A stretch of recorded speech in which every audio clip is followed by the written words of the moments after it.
참 예수님, 예수님.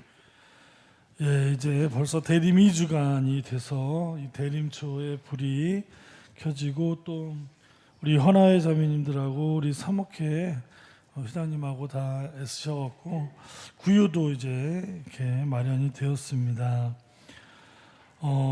이제 성탄의 분위기가 무르익어 가고 있는데 오늘 대림 2주에는 세례자 요한이 등장합니다. 이 세례자 요한은 굉장히 유명한 구약의 마지막 예언자라고 하는 세례자 요한. 세례자 요한이 얼마나 유명한 분이냐면요. 이스라엘 백성이 메시아를 기다리는 그 수천 년 동안 기다리다가 예수님을 그리스도로 고백한 게 가톨릭 교회로 성장 발전을 했고, 어떤 사람들은 세례자 요한이 기다리던 메시아라고 생각하는 사람들도 있을 정도로 그 당시에는 세례자 요한이 너무나 유명해서 지금 2000년이 지났는데 아직도 세례자 요한을 믿고 있는 사람들이 소수 종교로 남아있을 정도로 지금까지도 남아있습니다. 세례자 요한을 믿는 사람들이. 그러니 그 옛날에 그 예수님 살아계셨을 때 세례자 요한이 얼마나 유명했던 사람인지는 뭐 그것만 봐도 알 수 있는데요.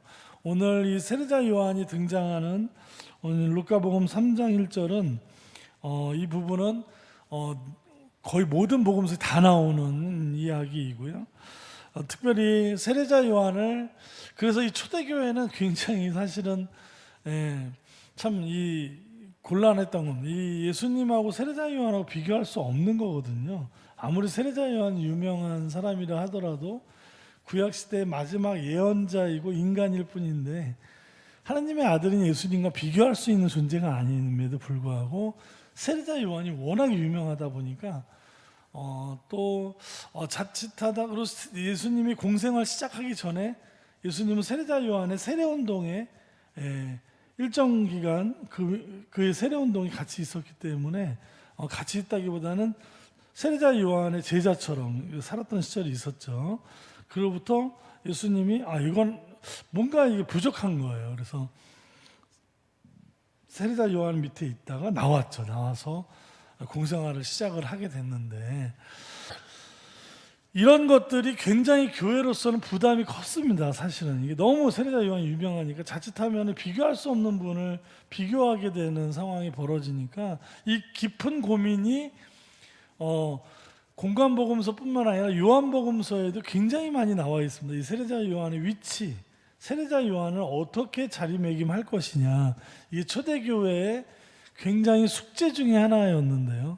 그래서 교회는 세례자 요한을 구약에서부터 그리스도를 예언했던, 준비했던 많은 예언자 중에 마지막 예언자로 이제 자리를 하면서 오늘 루카복음 3장 1절은 마르코복음에 나오는 이야기를 거의 그대로 갖다가 썼는데 이 이사야서 40장, 이사야서는 굉장히 옛날 문서죠. 구약시대 아주 옛날 문서인데 거기에 나오는 말씀으로 이 세례자 요한을 자리를 잡은 이야기가 마르코복음에 보면은 이제 광야에서 외치는 이의 소리, 세례자 요한이 광야에서 외치는 이의 소리 자체가 바로 세례자 요한이다. 뭐라고 외치냐면 너희는 주님의 길을 마련하여라, 그분의 길을 곧게 내어라 라고 하는 저 광야에서 외치는 이의 저 말씀, 바로 세례자 요한은 예수님의 길을 마련하고 그분의 길을 준비한 인물로 이렇게 자리매김을 하게 됩니다. 요거는 이제 마르코복음의 원전에 나오는 거고, 이거를 베낀 루카복음은 이 이야기에서 그치지 않고 마르코복음에 안 나오는 이사야서 40장 3절인데요. 저 얘기가 4절 5절은 인용을 안 했습니다. 마르코복음서는 인용을 안 했는데 오늘 루카복음은 마르코복음을 베끼면서 이사야서의 40장 4절과 5절을 이제 덧붙이게 되는데, 그게 오늘 제가 제일 처음에 올려드린 바로 이 말씀입니다. 과연 이 말씀이 오늘 루카복음에만 나오는 인용문인데요. 한번 읽어볼까요? 골짜기는 모두 메워지고 산과 언덕은 모두 낮아져라. 굽은 길은 곧아지고 거친 길은 평탄하게 되어라. 그리하여 모든 사람이 하느님의 구원을 보리라. 이 이사야서에 나오는 40장 3절에서 5절의 이 말씀은 도대체 무슨 뜻이냐? 오늘 이제 이것을 우리 말씀 묵상하면서 대림 2주일에 골짜기가 메워지고 산과 언덕은 낮아지고 굽고 거친 길이 평탄해질 때 하느님의 구원을 보게 된다. 이게 과연 이게 무슨 얘기냐? 이거를 한번 오늘 함께 묵상하는 시간이 됐으면 좋겠습니다. 자, 이 세례자 요한은 세례 운동을 그야말로 하던 사람이죠.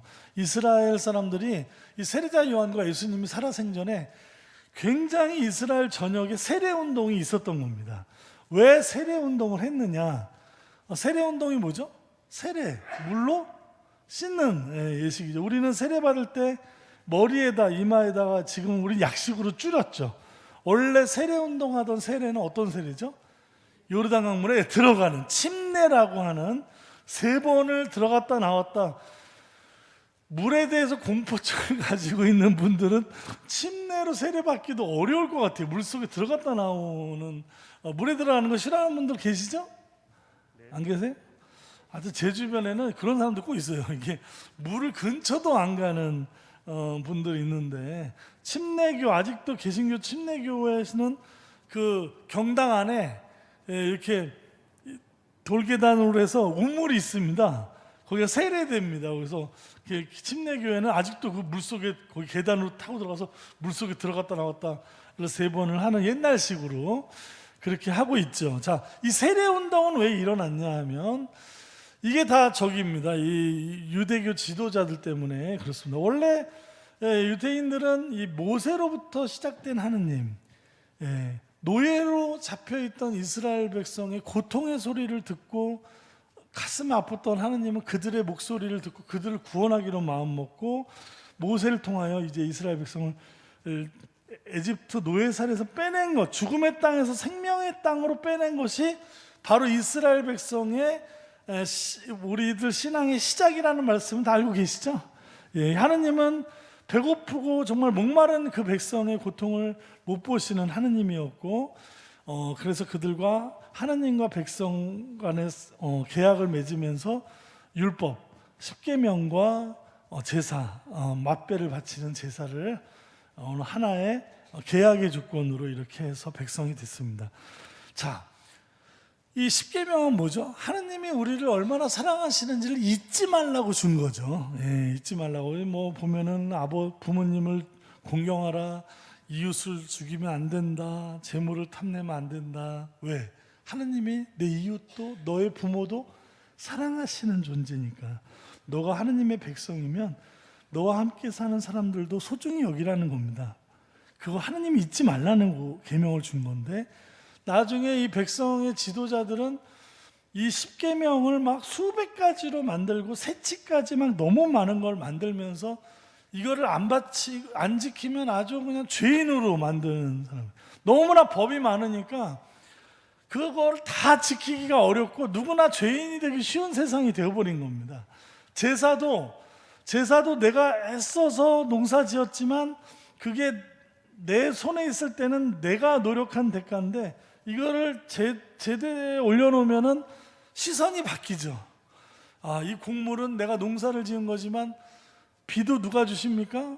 하느님이 주시고 해도 하느님이 주셔서 내가 이렇게 됐으니 맛배를 바치면서 하느님의 은혜를 잊지 말고 이웃들과 나누라는, 가난한 이웃들과 나누라는 하느님의 정신을 기억하게 만드는 게 이 제사 규정인데, 이 제사 규정도 굉장히 복잡하게 만들고 뭐가 이렇게 많이 만들어서 아주 그냥 이 제사와 율법 때문에 죄인이 안 된 사람이 없는 거예요.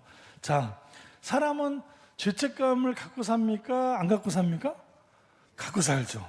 사람은 누구나 다 죄책감을 갖고 살게 마련입니다. 나는 죄책감이 전혀 없어. 나는 죄를 지은 적이 없어. 이 정상입니까? 이런 사람들을 뭐라고 부르죠? 요즘에 어려운 말로? 예? 사이코패스라고. 소시오패스 들어보셨죠? 예. 전혀 죄책감이 없는 사람, 사이코패스, 소시오패스. 타인의 고통에 공감할 줄 모르고 자기가 무슨 죄를 지어도 죄라고 생각하지 않는 사람들이 바로 이 사이코패스하고 소시오패스 같은 사람들인데, 사람은 어지간하면 다 그런 죄책감을 갖고 사는데, 이 율법학자나 이런 사람들이 너무 사람들의 이 죄책감을 갖다가 짓누르고 하니까 사람들이 너무 힘든 거예요. 그래서 거기에서 조금이라도 좀 가벼워지고자 시작했던 운동이 무슨 운동입니까? 세례 운동입니다. 물에 들어가서 자기 죄를 씻는 걸로. 왜냐하면 도저히 그냥은 내가 도저히 저 많은 율법과 저 제사 규정을 다 지킬 수가 없다 보니까 그런 여러 가지. 지금도 코로나에 성당을 오고 싶어도 뭐 아이들이 막 백신도 못 맞고, 어떤 사람은 공직에 있는 어떤 회사들은 뭐 종교 활동하면은 불이익을 주겠다고 막 이렇게 얘기를 할 정도로 굉장히 힘들어들 하시는 분들이 많이 있죠. 그런 여러 가지들 때문에 아무튼 옛날에는 그래서 세례 운동이 막 퍼져 있는데, 세례자 요한의 세례 운동이 유독 유명했던 건 뭐냐면, 일반 세례 운동은 그냥 몇 번이고 1년에 몇 번이고 그냥 물로 씻는 세례를 통해서 좀 죄책감을 내려놓을 수 있었는데, 세례자 요한은 그렇게 습관적으로 세례를 여러 번 받으면서 그냥 뭐 무슨 세수하듯이 목욕하듯이 그런 식의 세례는 그거는 의미가 없다고 보는 겁니다. 이 세례자 요한은 뭐죠? 세례는 단 1년 평생에 한 번을 받아도 말이죠, 내가 정말 하느님의 자녀로 살겠다라는 근본적인 어떤 회개가 뭐죠? 몸을 돌리고 머리를 돌리는, 하느님한테 그런 어떤 결단, 그런 실천, 이런 것들을 서 있는 세례야말로 진정한 세례고 죄 사함을 받는다, 이렇게 이제 하면서, 그걸 받지 않는 사람들은 하느님한테 징벌을 받는다, 뭐 이런 식으로 이제 갔던 것이죠. 그래서 이 세례 운동 자체가 이 잘못된 이런 신앙의 폐해에서 이제 벗어나려고 했던 수많은 민중들의 움직임이었는데, 그 중에서도 가장 탁월하게 이 세례자 요한의 세례 운동은 뭔가 진짜 이 근본적인 회개, 하느님의 자녀로 나는 것이 중요하다, 이렇기 때문에 예수님에게도 그것이 처음에는 매력적으로 다가왔던 것이죠. 그러나 세례자 요한의 하느님은 굉장히 무서운 하느님이죠. 이 독사의 족속들아, 다가올 징벌을 피하라고 누가 일러주더냐 그렇게 얘기하는 이 세례자 요한의 하느님은 굉장히 무서운 심판의 하느님으로, 뭐 율법학자나 바리새이들하고 별반 다르지 않는 아주 무서운 심판의 하느님이셨는데, 자, 예수님의 하느님은 결정적으로 다르죠. 거기에서, 그렇죠? 예수님의 하느님은 자비로우신 아버지입니다. 그래서 예수님이 제자들이 기도를 가르쳐 달라고 하셨을 때 예수님이 어떻게 하셨죠? 아버지의 뜻이 하늘에서와 같이 땅에서도 이루어지게 하소서. 자, 아버지의 뜻이 뭡니까? 아버지의 뜻? 아버지의 뜻? 아버지가 어떤 뜻을 갖고 계시죠? 하나님 아버지는 인간을 사랑하시고 자비로우신 아버지입니다. 잘난 놈한테 더 많이 주고 못난 놈은 없이 여기는 그런 아버지가 아니라, 잘나거나 못났거나 모든 자녀를 사랑과 자비로 감싸주기를 원하시는 아버지, 그 아버지의 뜻이 그 하늘에서와 같이 어디에서도, 이 땅, 이 아버지의 자비와 사랑이 하늘에서만 있는 게 아니라 우리가 살고 있는 이 땅에서도 하느님의 자비와 사랑이 이루어지기를 바라는, 누구를 통해서? 예수님, 또 예수님을 따르는 제자교회, 바로 우리 신앙인들을 통해서 하느님의 자비와 사랑이 이 땅에서도 이루어지기를 바라는, 이것이 이루어질 때 하느님 나라가 오고 구원이 오는 것이다. 그렇죠? 바로 이렇게 이해가 되시면 오늘 처음에 메인에 나왔던 이 이야기를, 이사야서의 이야기가 어떻게 예수님한테 이루어졌는가, 골짜기는 메워지고 산과 언덕은 모두 낮아져라. 자, 이 산에 가보면은 뾰족한 게 뭐죠? 이게 산 정상이고 산과 산 사이에 뭐가 있습니까? 움푹 패인 골짜기가 있죠. 인생사가 이렇다는 얘기입니다. 잘 나가는 사람들은 산 위에 있는 꼭대기처럼 높아지고 보통 사람들은 막 협곡으로 가는 인생을 산단 말이에요. 왜 우리나라 옛날에 뭐 성공하는 사람들 입신양명이다 그래. 세상 떵떵 큰 소리 치고 살아라 뭐 이런 사람들을 인생에 성공한 사람으로 보는 것처럼 세상은 그렇게 뭔가 정점 꼭대기의 권력과 어떤 그런 권한을 가진 사람들이 세상에서 뭐 세도를 부리면서 사는 것이 마치 성공한 인생처럼 하고 있지만 하느님 나라에서는 어떻게 된다? 하느님의 자비와 사랑은 그렇게. 근데 이제 그런 하느님이 아니라 율법학자나 바리새이들이 가르쳤던 하느님은 뭐죠? 뭘 잘 지키고 잘 바치는 사람은 하느님한테 복을 받고 잘 못하는 사람들은 끊임없이 죄인으로 추락하는, 세상과 하느님이 별반 다를 게 없는 하느님을 가르쳤다면 예수님께서 말씀하시는 하느님은 이사야서에 나오는 저 말씀대로 하느님의 사랑은 높은 사람이나 낮은 사람이나 할 것 없이 낮은 곳은 예수님의 하느님의 자비와 사랑으로 메워지고 높은 곳은 낮아지고 굽은 길, 거친 길, 뭘 의미합니까? 삶의 여러 가지 질곡들을 만났던 우리들은 하느님의 자비와 사랑으로 평탄하게 되어 모든 사람들이 하느님의 자비와 사랑을 입을 때 하느님의 구원을 보게 된다. 바로 예수님을 통하여, 예수님을 따르는 교회를 통하여 이 세상에 하느님의 자비와 사랑이 넘치게 된다. 그런 우리가 삶을 이제는 사는 것이 진정한 의미의 대림절이 아닌가. 오늘 함께 묵상하고 싶은 당신만이 나의 하느님이라는 노래 안에는 이런 가사말이 있습니다. 어느 날 비바람에 떨고 있을 때 두려워 말라며 내밀어 주신 손, 그 손길 지금도 잊지 못하고 어두움에서 날 구원하시는 주님, 그 손길이 바로 우리들에 의해서 내밀어져야죠. 그렇죠? 사랑과 자유도 행복도 당신께로 오지 않으면 아무 소용이 없다. 나의 구원자, 나의 방패, 나의 산성, 당신만이 내 하느님. 저를 낮춰야 그때 다시 세워주시고, 나를 비워야 그때 나를 채워주시는 분. 바로 우리가 저 말씀, 아까 말씀드린 대로 높은 산은 낮아지고 골짜기를 메워질 수 있는, 바로 우리가 그런 하느님의 자비와 사랑을 입은 우리가 다시 세상에 나가서도 그런 하느님의 자녀로 살면서 성탄을 맞이할 수 있는 그런 대림절이 됐으면 좋겠습니다.